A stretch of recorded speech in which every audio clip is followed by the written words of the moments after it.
This is womensleadershipsuccess.com radio, episode number 88. Is your leadership style attracting, engaging, and retaining the current and future women leaders you want and need in your company? In order for women to lead and succeed now and into the future, especially in STEM, science, technology, engineering, and math, you must integrate many of the specific leadership styles that helped our special guest become a vice president of a multi-billion-dollar company in her early 40s. Now this show, which is part 2, has been delayed. And it was delayed because my 97-and-a-half-year-old mother, Margaret Beck, fell and broke her hip 5 weeks ago. I dropped my work to focus on her recovery. Last week she passed away. She was a remarkable woman. She was raised in poverty during the Depression. She graduated from high school and worked in a factory most of her adult life. She was very, very funny. And she had no prejudice for any race or religion. She was a poet, an artist, and knew hundreds of songs by heart. I never heard her speak bad about anyone. She actively worked to start the Coastal Commission in California and donated time and money to help those in need. Thank you, Mom, for teaching me that how we treat and love others is more important than any possession. Welcome to Women's Leadership Podcast, showing you how to influence people, improve your performance, and advance your career. Brought to you by women's leadership and career expert Sabrina Brahm and womensleadershipsuccess.com. Here's your chance to meet women trendsetters leading the way to success, accomplishment, and balance in business and life. No matter if you're a manager, CEO, or entrepreneur, join Sabrina for coaching and no-nonsense advice to improve your career and bottom line. This is Women's Leadership Success with Karmyn Norwood, and today this is part 2. We're going to be talking about Karmyn's leadership style and some other lessons that she'd like to teach us. So, Karmyn, what is your leadership style? Tell us about that. So I would say that my leadership style is participative, which means that I value the inputs of all of the team members in the decision-making process.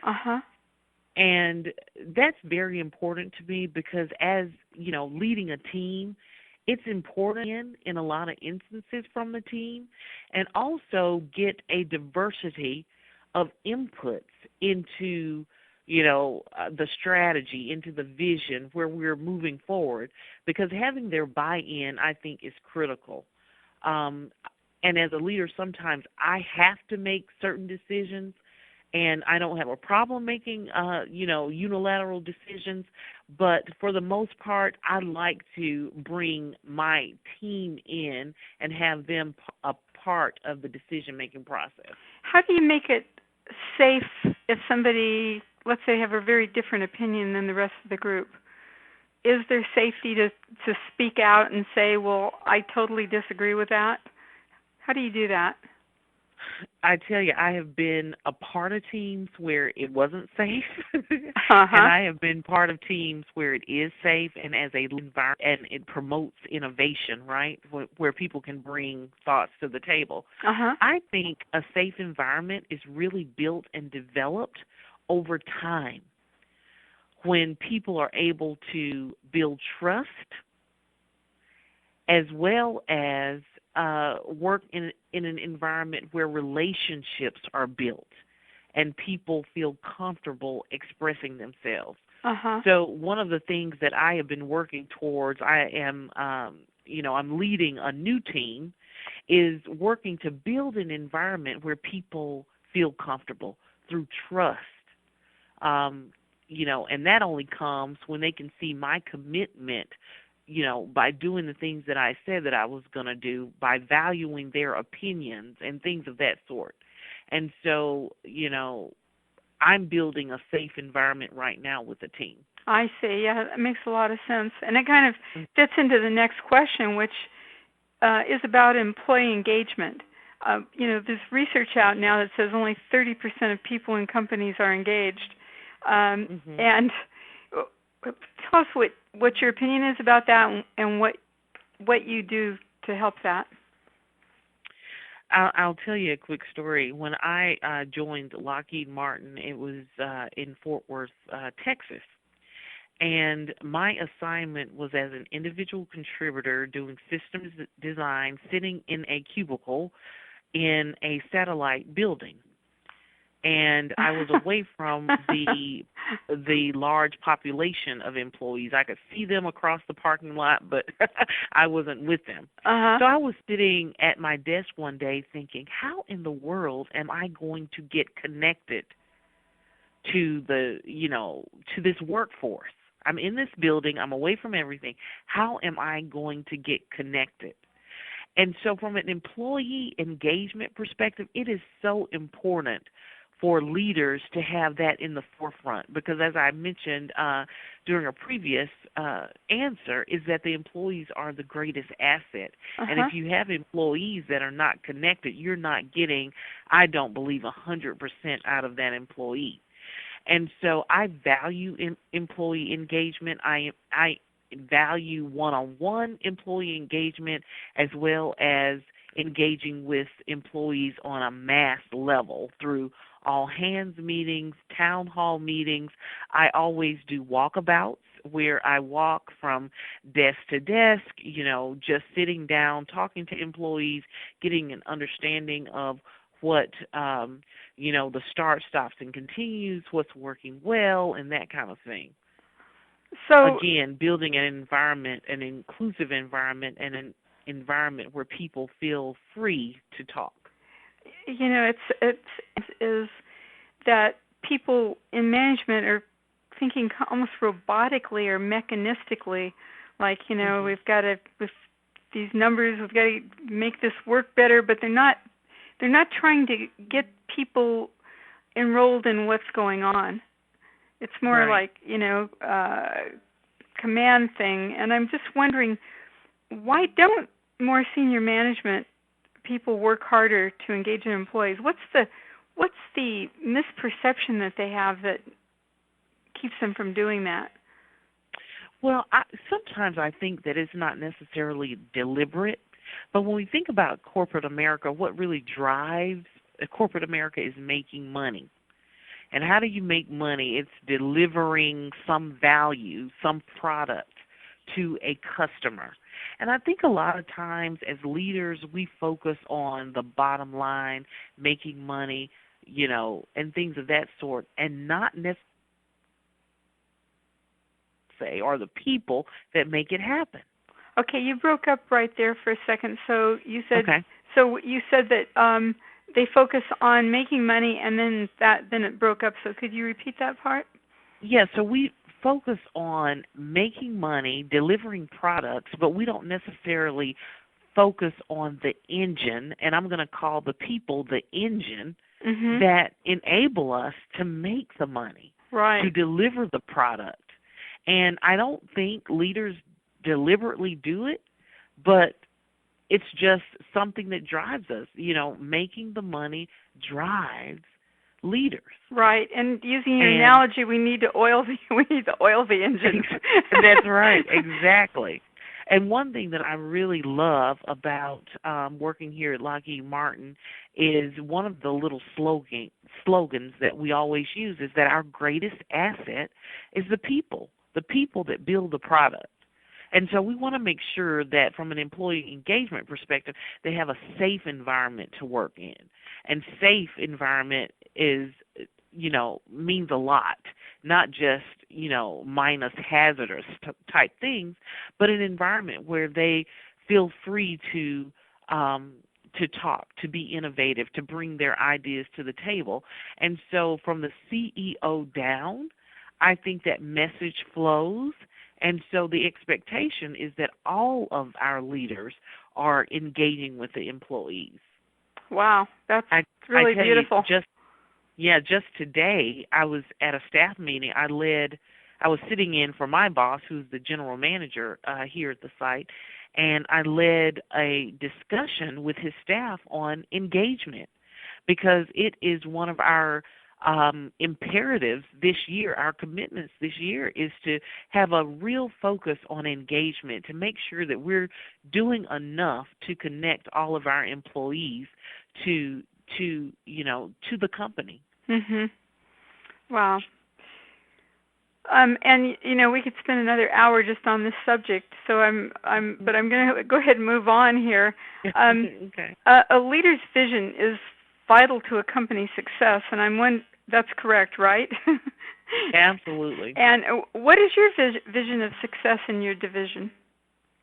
Well, I tell you, I'm responsible for international programs, and it's really the program management of our international portfolio. Mm-hmm. So once a customer decides to purchase an aircraft, my team is really responsible for the execution of that and ensuring that the aircraft is delivered to the customer. Mm-hmm. And so my vision really is a shared vision with all the leadership. It's all about growing our business.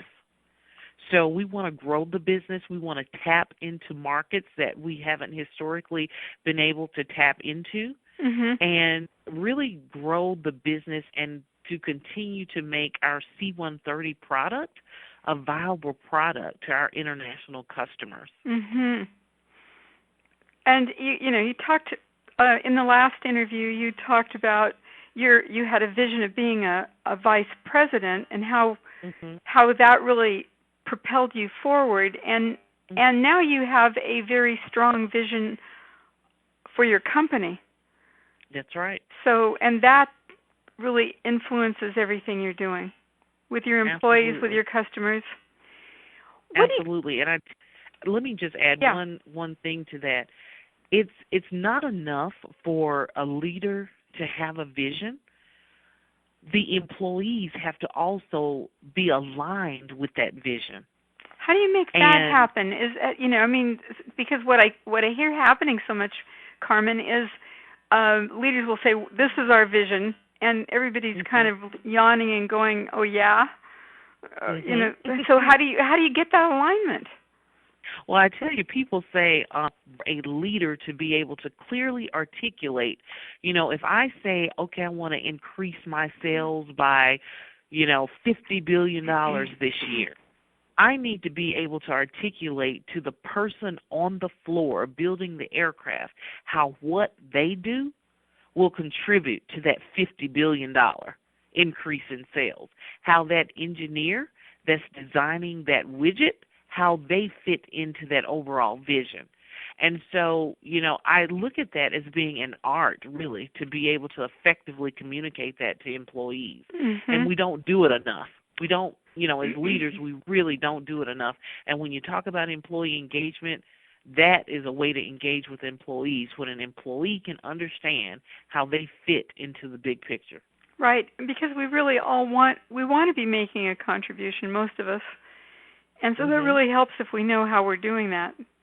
Beautiful. Absolutely. What do you have specific qualities that you think make a leader successful? So I tell you, I think communication is key, having an open door policy. I also believe that being viewed as the leader of the team, but also being viewed as a team member, where my team believes, hey, Karmyn will get in the trenches with me to ensure success. And so that's what I exhibit. Those are the behaviors that I have. And, I've had success being that way as a leader. Can you give an example of that? Absolutely. So I tell you, not too long ago, I was working with a program manager who needed to get some things done in order to deliver an aircraft. However, our production team had a different vision, a different view. They had constraints from a manpower perspective, from a funding perspective, and things of that sort. And that program manager approached me and said, I've exhausted everything that I can do to kind of get production on board to meet these requirements. Can you help me?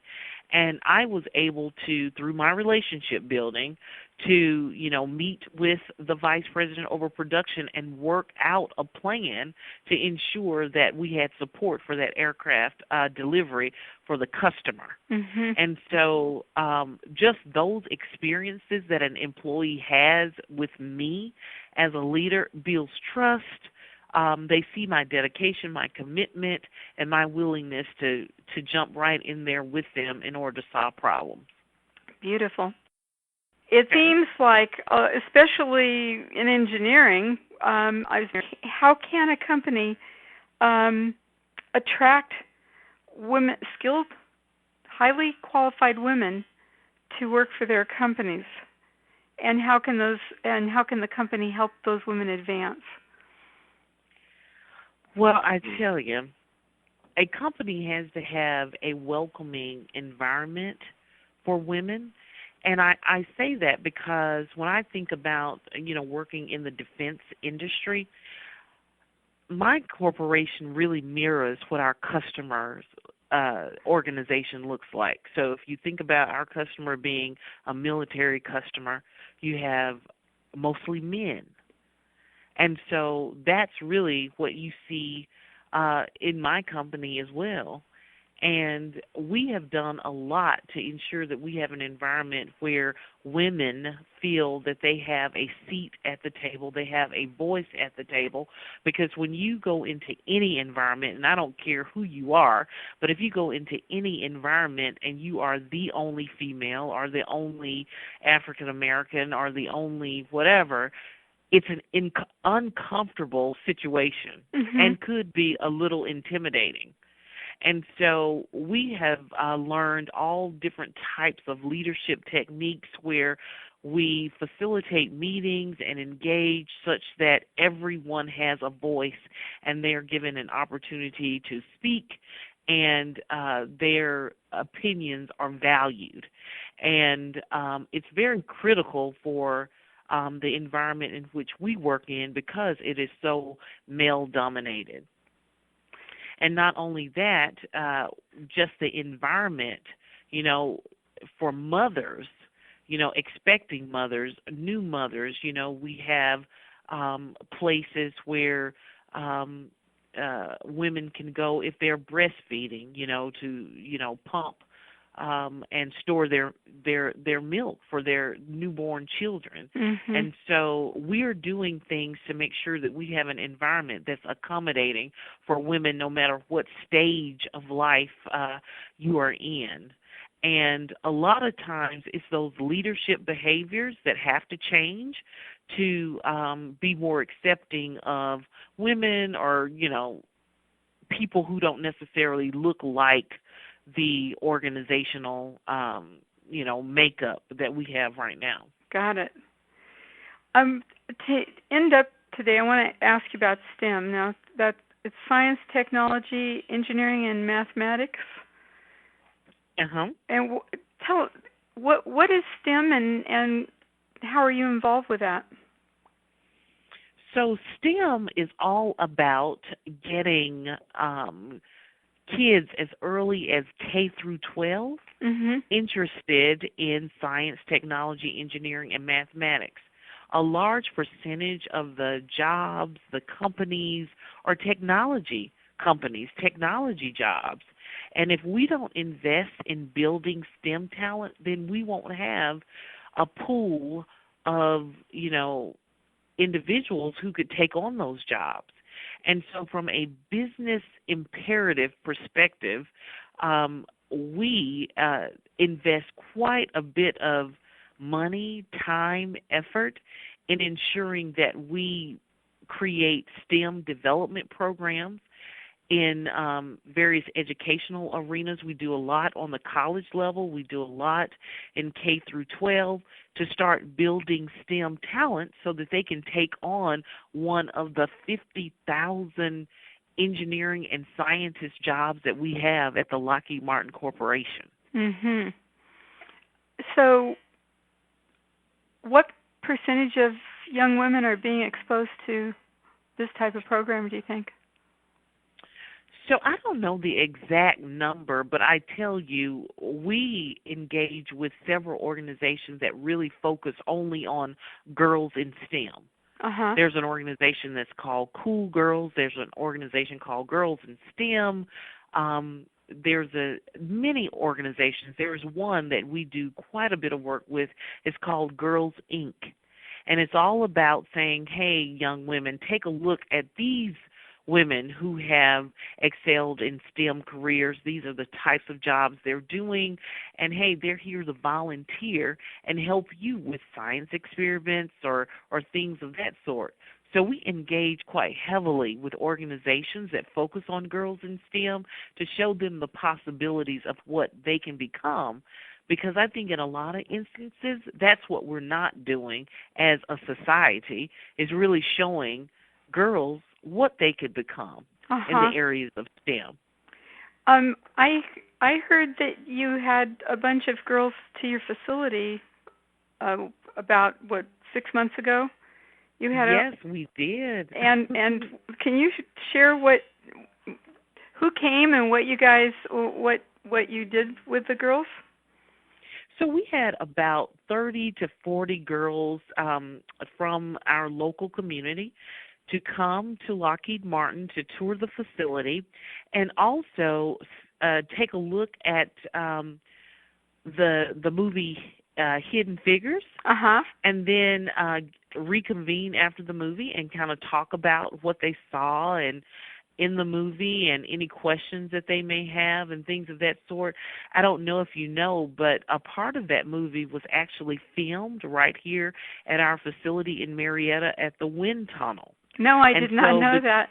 Yes, so the young ladies had a chance to take a look at the wind tunnel prior to seeing the movie and seeing it in the movie and learning, what the wind tunnel is used for, and also meet many ladies here at the company who are engineers, who are scientists, who are technologists in their own right.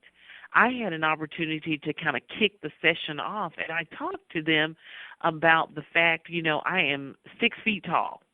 And everybody thought that I should be a basketball player because I was so tall. But that's not where my interests were. I was really interested in science and technology and mathematics and things of that sort, and really encouraged the young women, you're not required to fit into a box because how you look or what, traditionally women have done. And we wanted to just expose them to the possibilities. How old were these little girls? They were from anywhere from about 9 years old to 13, 14 years old. That is so amazing. I was raised in we were poor and didn't know anybody that ever went to college, anybody except for the teachers I had at school. And the whole thought of getting to go to something like that and be exposed to that would have been so incredible for me, and I bet those little girls are still talking about that experience. That is really neat. Yes, we got a lot of great feedback from the organizers of the event, some of the folks that were volunteering, as well as the young ladies. So I think we hit a home run that day, and we have a lot of people interested in pursuing STEM careers and working at Lockheed Martin. That's beautiful. So we're just about out of time, and I wonder, is there anything we haven't covered anything else that you can think of that you want to share with the women listening? Sure. Yes. I always tell people, and I just think about my own career, growing up in Mississippi, I had no clue, really what I was going to do,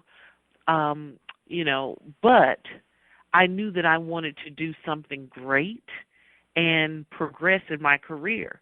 And someone told me a long time ago, think of your career path as a journey.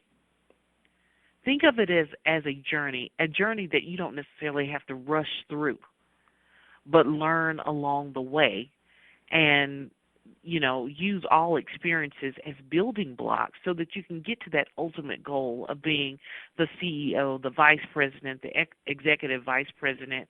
You want to make sure that you are competitive for those roles. And I would just encourage don't be afraid. Be willing to take on, new, different things. Stretch yourself, because there are many opportunities out there. And if we don't stretch ourselves, if we don't step out, if we don't, take those risks, we'll never realize what we really could become, what our real potential is. And that's the goal, to reach your real potential and give back to our community, our society, because as women, I think, we can do anything. Wow, that's very inspiring. Thank you so much for taking this time, Karmyn. Really appreciate you doing this for all the women listening, and wish you well on your journey. Thanks for listening today. Be sure to listen to part 1 of my interview with Karmyn Norwood to get the full story if you haven't already heard it. If you like this interview, there are 3 other great stories of amazing women under 50 who rose to leadership positions that will inspire, educate, and entertain you. The Women's Leadership Radio podcast show numbers are number 17, Stephanie Gallo, How to Become a Woman Leader in a Family Business. Number 19, Karen Guilford, SVP General Manager at the Walt Disney Studios. And number 65, multimillionaire Chesapeake Candle founder Mei Shui. I would like to give you 2 free resources that will absolutely help your career and help you to be a better leader. They are the 11 secrets women leaders can use to get confident, advance their careers in leadership. You can download this free resource now at www.womensleadershipsuccess.com/11-free-confidence-secrets. Also, while there, be sure to sign up for one of my new free webinars on how you can become more confident and stop sabotaging your career. Thanks again for listening. Have a great day. And remember, how we treat other people is more important than possessions. Thank you for joining your host, Sabrina Brahm, on another Women's Leadership Podcast. If you have questions or comments, you can email her at sabrina@sabrinabrahm.com. Since 1989, Sabrina and her team have helped hundreds of women managers, business leaders, and entrepreneurs with valuable trainings, articles, books, and executive coaching. For additional tips, interviews, and free access to Great Leaders Today mini-course, visit www.womensleadershipsuccess.com.